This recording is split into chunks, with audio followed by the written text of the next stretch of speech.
Nakita ko sa email ko na meron ng result para dun sa in-applyan kong vocational course.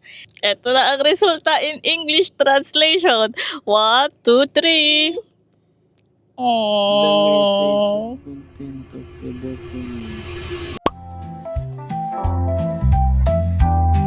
Ano, lagi tayo nasa IKEA. Ano, IKEA series na ba? Hindi. I-share namin sa inyo yung naging process and experience ni Habi sa second hand section ni IKEA. Hindi. May diarrhea test. Ano yan? The weather is giving sinigang, bulalo, champurado, sopas, cravings. Kasi umuulan. Dito tayo ngayon sa may Rose Mart. Bilihan ng mga Filipino dishes and stuff.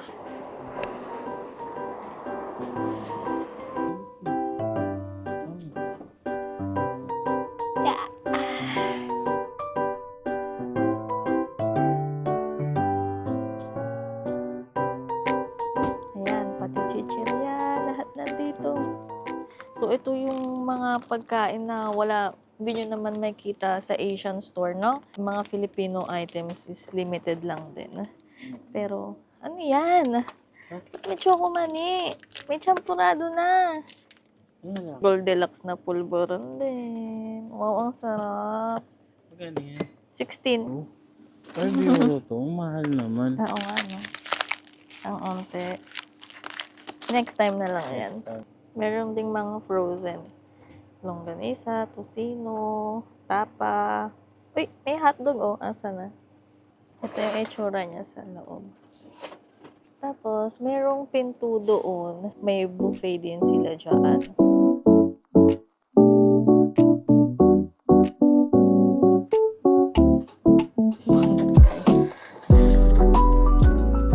So, plano naming magsinigang for dinner. And then, pumunta nga kami dito sa Rose Mart, which is a Filipino store. So, andito karamihan or halos lahat ng mga Filipino stuffs, pagkain na wala sa mga Asian store. And ito yung aming mga napamili. Unfortunately, walang sinigang mix gabi. So, ang nabili lang namin is original. Yan lang dapat. Oo, ito lang talaga dapat yung bibilin namin. And then, itong champurado kasi nga, pa-autumn na, malamig na, and madalas maulan na, so bagay na bagay sa weather. Siyempre, bumili din kami ng chichirya. Minsan na kami kumain ng chichirya. So, Chippy, ito, sa daddy. Ah, manghang yan. Manghang to. Ito sa akin, ito sa daddy. Tapos, bumili kami ng Pure Foods corned beef. And then, chokomani. Kala mo, sa bagay, ikaw magto 2 years ka nang nandito sa Finland. Namimiss mo yung mga ganito pagkain. Tapos, nakapagbuko panda na kami sa bahay, pero bumili ulit kami ng gulaman na na pandan flavor. So, i-add namin to sa natira naming buko pandan sa bahay para mas lasang-lasang buko pandan talaga. And Bear Brand, ito gusto namin to sa champurado and avocado. Hindi ako bumibili ng avocado pag walang Bear Brand. So, ngayon makakabili ako ng avocado. And yun lang. That's it! Bye!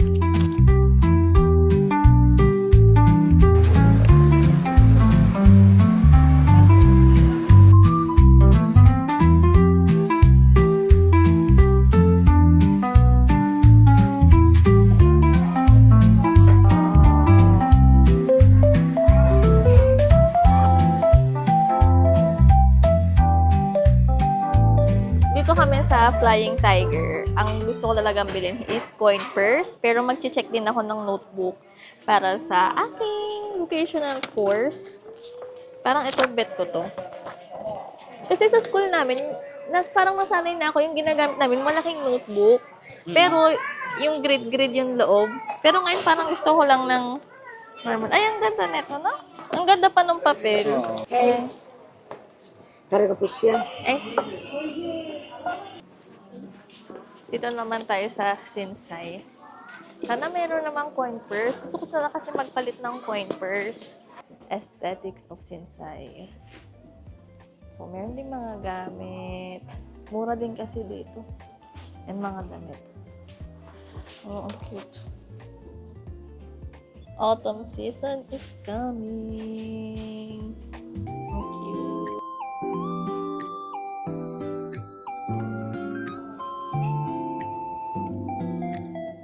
So, ito na yung napili ko. $7.99 dito sa Sinsay. Kailangan ko lang naman ito para sa mga card kasi hindi naman kami nagka-cash. So, cards lang and IDs. Yun. Tara. Hi everyone! So, aalis na naman tayo because it's another weekend. And bago kami umalis, nakita ko sa email ko na meron ng result para dun sa in-applyan kong vocational course. And dahil kasama ko ang dalawa, syempre gusto kong makita namin ng sabay-sabay kung ano ba yung naging resulta. Makakapasa ba ako o hindi? Sa tingin mo? Hindi ko sure. Ako 90/10. 90 na hindi ako makakapasa, 10%. Baka naman. Pasado yan. Ikaw, sa tingin mo, ilang percent? Pasado yan. Sa tingin mo, makakapasa ba si mami o hindi? Nakakapasa. Okay, sige. Tignan na natin ngayon. Translate natin para sure. Ito na ang resulta in English translation. 1, 2, 3. Oh, you have been accepted! Oh my God! Nakapasa tayo for a vocational study. Thank you, Lord. Wait lang, parang napaka-imposible makakapasa ako kasi ang hirap na. So, ito is a new career for me. So, para ako ditong bagong college student. Kasi nga, sa Philippines, psychology yung pinag-aral ko. So, more on HR staff, HR assistant, HR office. Yun yung work ko dati sa Philippines. And dito sa Finland, gusto ko mag-pursue ng bagong career. Dalawa talaga yung pinili ko nun eh. Yung isa is sa restaurant din. Parang chef or waiter, ganyan. Pero itong isa lang yung in-applyan ko kasi hindi ko rin alam bakit. Kasi sabi mo kasi mahirap sa restaurant. So, anyan pareho kami ng work environment na nasa food industry. Pero ako gusto ko yung sa TN na website, wala pa naman kasing available na vocational nun. Yung isang option na gusto ko is meron. So, tinaray ko lang naman. And, ayun, nakapasa tayo. Thank you, Lord! Hindi tayo matitenga kasi next week, isang linggo na lang kami sa school. And then, isang linggong bakasyon. Then, the next week nun is start na rin agad nung vocational study. Ito is for 1-year program. So, let's see! Yay! Halloween. Display.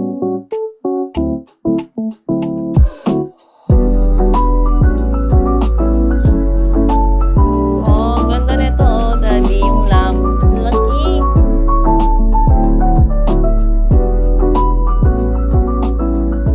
Nagbabalik na naman tayo sa IKEA.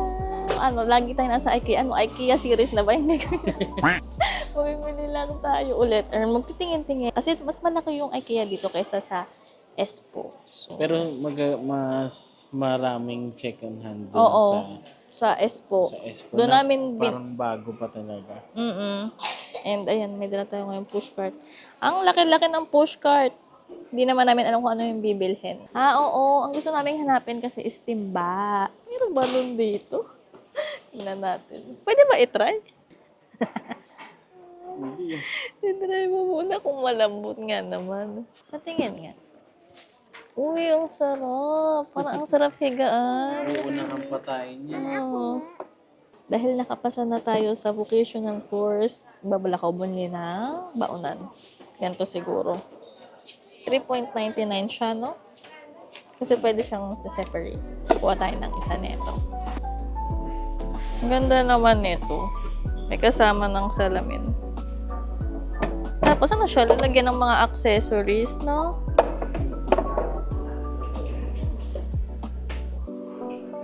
Napaka aesthetic. So, ito na yung kukunin namin parang batcha ba? Batcha o timba. Pakita mo nga kung paano siya. Yan. Oh, galing. Sige, ito na lang. Ito guys, yung second hand section ni IKEA. Malapit na to sa may cashier.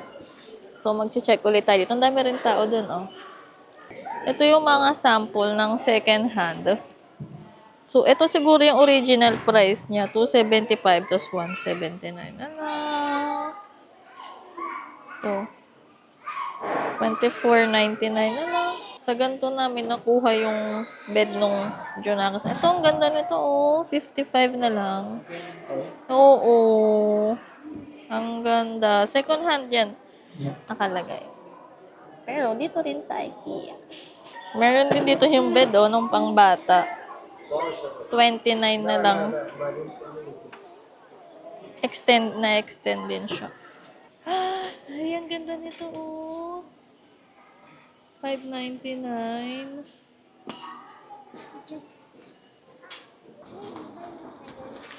Dito naman tayo sa may 40 Stone. Malapit lang to sa IKEA. First time namin papasok dito, no? Marami pa palang ibang bilihan dito ng mga home furniture. So, ito, Finlandia, Masco. Napasok na natin to, yung mga mahal. Sa ano Oo. to? Sa iba, pero hindi dito. Parang ganito. Finsofat. Ayan. Mga Nordic and Scandinavian style. Wow.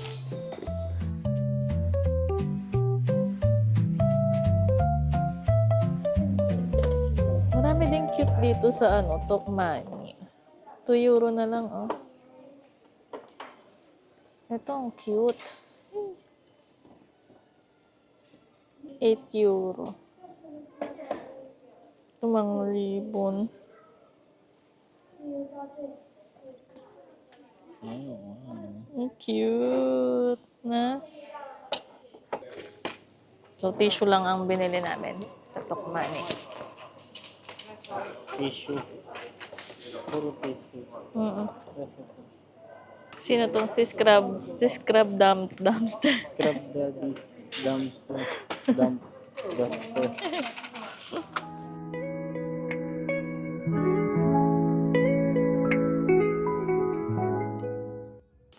Let's do a quick mini haul ng pinabili namin sa IKEA. Pero nakabalot sa normal. Dinala kasi namin tong bag na to para hindi na kami bibili ng bag pa sa IKEA. Kasi marami na kaming mga paper bags and plastic dito. So, nagkasya naman siya. And onti lang naman to. Kaya naman very mini quick haul lang talaga.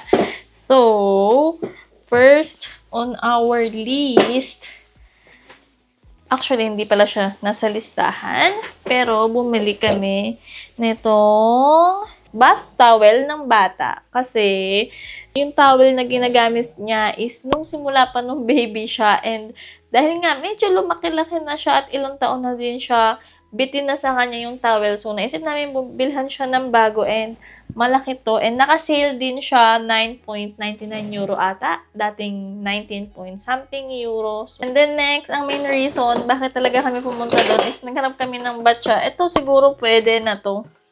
Batsa, palanggana, kung ano man siya. Basta nagaganon siya para maging batsa kasi may paggagamitin ako nito. And then, ano pa ba ang ating pinamili? Ang baunan para sa aking preparation for my vocational studies kasi whole day, magiging whole day na yung class ko. Yung Finnish language training is half day lang. Hindi ako nagbabaon, hindi ako kumakain sa school. Pero this time, it will be a whole day. So, kailangan ko ng baunan. Organizer, bumila ako nito para sa mga crayons, pencils ng bata. Kasi laging nakakalat, laging nawawala. So, para meron din itong lalagyan. Bumila ako ng organizer. Lagayan ng kutsara tinidor. Kasi nahuhulog siya dun sa may drying rack pag nilalapag lang na ganun. So, kumuha kami nito para dito na lang siya idadry. Lingon berry drink concentrate. Tignan namin siya bago lumabas dun kasi may pa-free taste nito. So, hinahaluan din to ng tubig. Then, ang sarap niya. So, napakuha kami. So, 2 point something euro lang to. And, yan. And, yun lang yung pinamili namin sa IKEA. It's finally weekend na ulit and this time nandito lang tayo sa bahay para naman maiba yung background natin kasi lagi tayo nasa sasakyan o kaya nasa labas. And anyway, ito na pala yung last day ng aking Kelly Haruyoy Tilu and I'm so happy kasi positive naman yung binigay sa aking evaluation ng aking Oyaya. Sa 5 ako na yon and by Monday ipapasa namin yon sa school. And also, meron din pala ulit hiring si EDI staff builders ng chef or cook from Philippines to Finland. So, kayo is isang cook or asawa nyo or may kakilala kayong chef sa Philippines na gusto mag-apply to Finland, check nyo yung website or Facebook page ni EDI Staff Builders. Ito siya. Ito yung legit page nila, yung may 750 plus K followers kasi marami silang mga lumalabas or gumagawa ng fake na page nila and nanghihingi ng placement fee. So, si EDI Staff Builders po is hindi nanghihingi ng placement fee para kayo ay makapag-proceed ng application sa kanila. X yun, scam yun. So, with that being said, isi-share namin sa inyo yung naging process and experience ni Habi sa kanyang pag-apply from the Philippines going here to Finland. So, siya po is under EDI Staff Builders then na agency. So, dun siya dumaan and then on his first year dito sa Finland, ang naging agency niya is si Barona. But ngayon, he is currently regular na with the company. Actually, yung interview naman with Barona is through, diba? Video call. So, nasa bahay lang siya noon and then, ayun, tumawag si Barona and then the interview is in English naman. So, ano ba yung naaalala mong mga tinanong sa'yo or yung experience mo na may share mo sa kanila about the final interview with Barona? Siyempre, unang-una, tell me about yourself. O tapos, ano pa ba? Tell me about yourself. Ano ba? Ang tinanong lang naman sa kanya is more on related sa Finland, kung ano ba yung alam niya sa Finland, kakayanin niya ba yung weather sa Finland, puro mga ganon, di ba? Tinitingnan nila kung aware ka ba sa kung saan ka magtatrabaho, kung anong klaseng lugar yung pupuntahan mo. Mag-research about sa Finland. Yun, mag-research about the country kasi parang mostly nga nung tinanong sa kanya is related sa Finland. Kumbaga, titignan nila kung gaano ka ba ka-interesado talaga to go to Finland. Kasi parang, pag wala kang alam about sa country, parang yun lang, gusto mo lang mag-apply as chef. Hindi mo alam kung saan ka pupunta. Hindi mo alam yung lugar na pupuntahan mo. So, yun yung isa sa pinaka-importanting dapat nyong gawin is research about Finland. And ipakita nyo lang na very willing kayo kahit gaano pa ka-harsh yung weather dito na kaya nyong tiisin yung lamig and winter dito, di ba? No, tinanong sa iyo 'yon. Yun yung sa experience niya, yung sa batch niya, na mostly ganun yung tinanong ni Barona. And next naman is sa trade test. Sa batch nila, parang 30 plus silang nag-apply. And then sa trade test nila is dinivide sila sa 3. Tama, no? May pang umaga, may tanghali, and hapon na 2 hours per 2. 2 hours. Kasama na yung written. Ayun, written and practical yung ginawa nila sa trade test. And then sa practical is, sinabi lang yung lulutuin nila on the spot. Ganon. Sabi nung mga nakaraang batch, on the spot daw.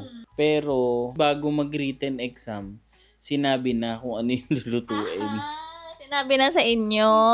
And then, siya naman is sinuwerte siya sa napuntahan niyang batch na yun. Kasi ang ginawa lang nila nun is Fish and chips. fish and chips. Yung the other 2 batch na ginawa nila, hindi na namin sasabihin kasi parang confidential siya, di ba? Confidential talaga siya kung tutusin. Tsaka merong soup yung ginawa niya. Basta yun, yung soup na yun. So, ayun. Nadalian lang siya kasi nga fish and chips lang yung ginawa nila. Sa medical, medical. Natatawa ako dito sa medical na to eh. Ang medical nila is magkano? 7,000? 5,000? 4,000. 4,000 plus. Tapos ano-ano nga yung ginawa nun? X-ray, dental, salmonella, tapos hindi. May diarrhea test. Ano yan? Physical test, salmonella, blood test. So yun, hindi naman siya actually mahigpit, pero may chance na baka matripad kayo nung hospital. Hospital ba yun? Clinic. Nung clinic, bigyan kayo ng sakit para umulit pa ulit kayo ng... Oo. After mo naman mag-retake ng medical, Pasado na. pasado na yan sigurado. Kasi yung kanya, sa BP, pinaulit siya, di ba? Kahit baka kinakabahan ka lang talaga maigi. Oo, high blood daw siya. Pero nung nag-retake naman, high blood pa din ba? Blood pa rin. Pero Tapos, yung final result, normal yung BP ko. Oh, yun. So, ganun lang naman. Wala pa naman kaming nabalitaan na sa medical bumagsak. Meron ba? Wala naman. So far, wala pa naman kaming narinig na bumagsak ng dahil sa medical. So, hindi namin masabi kung mahigpit ba or ano. Ayun, yun lang yung naging experience niya before. And then, yung mga recent na mga friends niya na nag-apply. Sa ngayon, parang humigpit naman sa final interview pa lang, no? Kay Barona. So, yun talaga, yung sa interview with Barona, talagang mag-research kayo about the country. And ngayon nga, hiring pa rin siguro sila. Check nyo na lang sa kanilang Facebook page and then mag-apply kayo sa kanila kung hindi nyo gusto yung cook or gusto nyo ng other jobs really papunta dito sa Finland. Pwede nyo rin i-check sa DMW na website.